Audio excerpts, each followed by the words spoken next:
I would like to close, Madam Speaker, by talking about some special women to me as we celebrate Women's History Month. And I would talk about those who are on the rolls of this very House, people that I have followed over the years.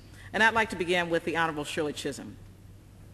Shirley Chisholm was the first African-American woman elected to Congress. She was the first African-American and the first female to run as a major party candidate for President of the United States in 1972. Chisholm was born in Brooklyn, New York, of immigrant parents in 1924. She earned her B.A. from Brooklyn College in 1946 and later earned her master's from Columbia University in elementary education in 1952. From 1953 to 1959, she was director of the Hamilton-Madison Child Care Center, and from 1959 to 1964, she was an educational consultant for the Division of Daycare. In 1964, Chisholm ran for and was elected to the New York State Legislature.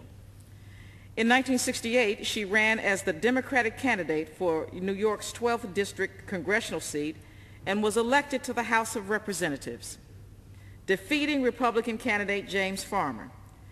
Chisholm became the first black woman elected to the Congress of the United States. Chisholm joined the Congressional Black Caucus in 1969 as one of its founding members. As a freshman, Chisholm was assigned to the House Agricultural Committee. Given her urban district, she felt the placement was irrelevant to her constituents and shocked many by asking for reassignment. She was then placed on the Veterans Affairs Committee. Soon after, she was assigned to the Education and Labor Committee, which was her preferred committee. She was the third highest ranking member of this committee when she retired from Congress. All those Chisholm hired for her office were women, half of them black. Chisholm said that during her New York legislative career, she had faced much more discrimination because she was a woman than because she was black. In 1972, U.S. presidential election, she made a bid for the Democratic Party's presidential nomination. Chisholm's base of support was ethnically diverse and included the National Organization for Women. Chisholm said she ran for office in spite of hopeless odds, to demonstrate the sheer will and refusal to accept the status quo. Among the volunteers who were inspired by her campaign was Barbara Lee, chairman of the Congressional Black Caucus, who continued to be politically active and was elected as a congresswoman 25 years later. Betty Friedan and Gloria Steinem attempted to run as Chisholm's delegates in New York. From 1977 to 1981, during the 95th Congress and 96th Congress, Chisholm was elected to a position in the House Democratic leadership as Secretary of the House Democratic Caucus. Throughout her tenure in Congress, Chisholm worked to improve opportunities for inner-city children. She was a vocal opponent of the draft and supported spending increases for education, health care, and other social services, and reductions in military spending. She announced her retirement from Congress in 1982. After leaving Congress, Chisholm was named as the Purington Chair of Mount Holyoke College. And today, her portrait hangs in a very prominent place, a place of honor in the U.S. Capitol. Barbara Jordan. Barbara Jordan was a congressional member from Texas's 18th Congressional District from 1973 to 1979. Jordan campaigned for the Texas House of Representatives in 1962 and 1964. Her persistence won her a seat in the Texas Senate in 1996, becoming the first African-American state senator since 1983 and the first black woman to serve in that body. She served until 1972. She was the first African-American female to serve as President pro tem of the Senate and served for 1 day as acting governor of Texas in 1972.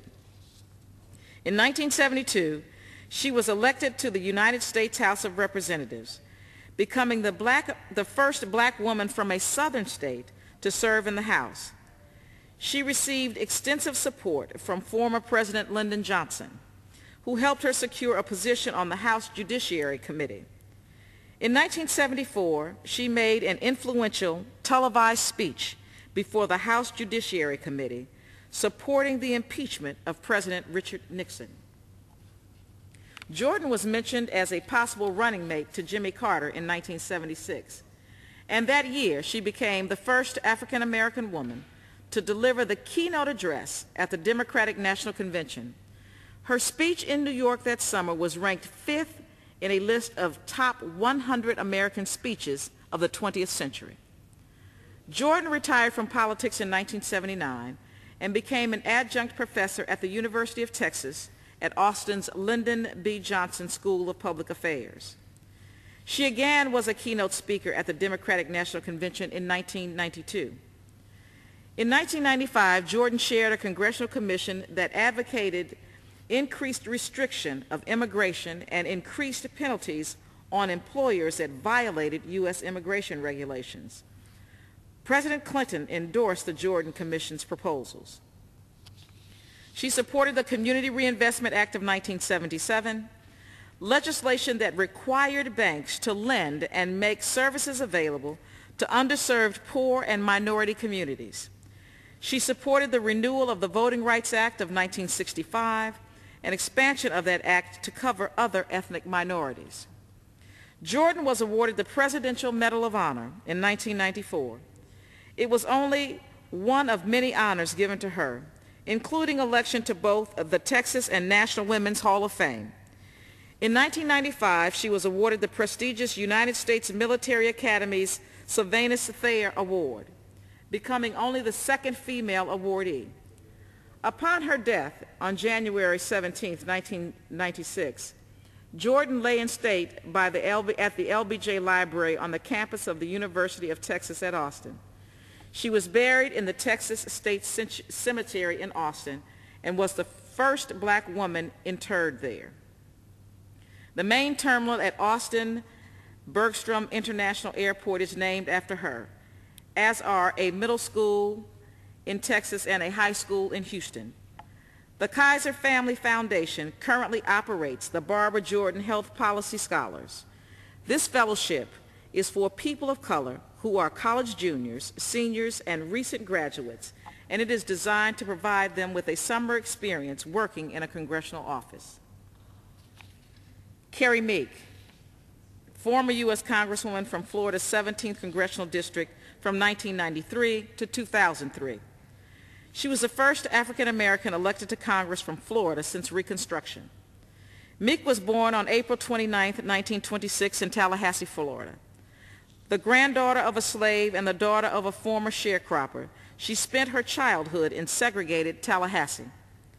Meek graduated from Florida A&M University in 1946. At this time, African Americans could not attend graduate school in Florida, so Meek traveled north to continue her studies and graduated from the University of Michigan with an MS in 1948. After graduation, Meek was hired as a teacher at Bethune-Cookman College in Daytona Beach, Florida, and then at her alma mater, Florida A&M University. Meek moved to Miami in 1961 to serve as special assistant to the vice president of Miami-Dade Community College.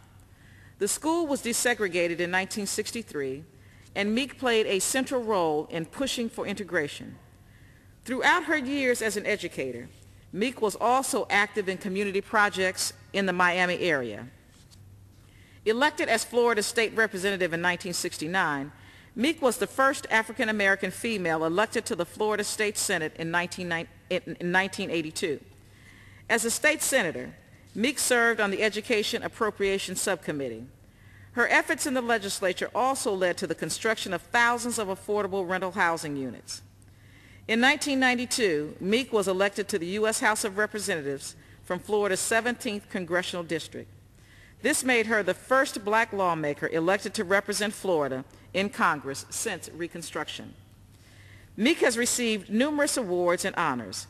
She is the recipient of honorary Doctor of Laws degrees from the University of Miami, Florida A&M University, Barry University, Florida Atlantic University, and Rollins University.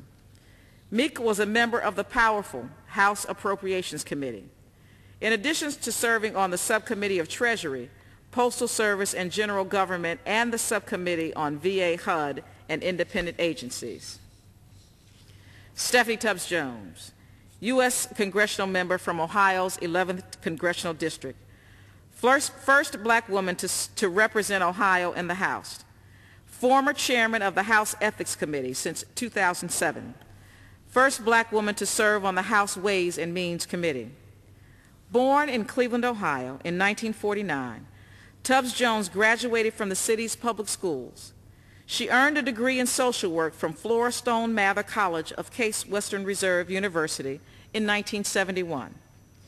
In 1974, she earned a JD from the Case Western Reserve University School of Law. Tubbs Jones was elected a judge of the Cleveland Municipal Court in 1981 and subsequently served on the Court of Common Pleas of Cuyahoga County from 1983 to 1991. She then served as the Cuyahoga County prosecutor from 1991 until resigning early in 1999 to take her seat in Congress. In 1998, Tubbs Jones won the Democratic nomination for the 11th District after 30-year incumbent Louis Stokes announced his retirement.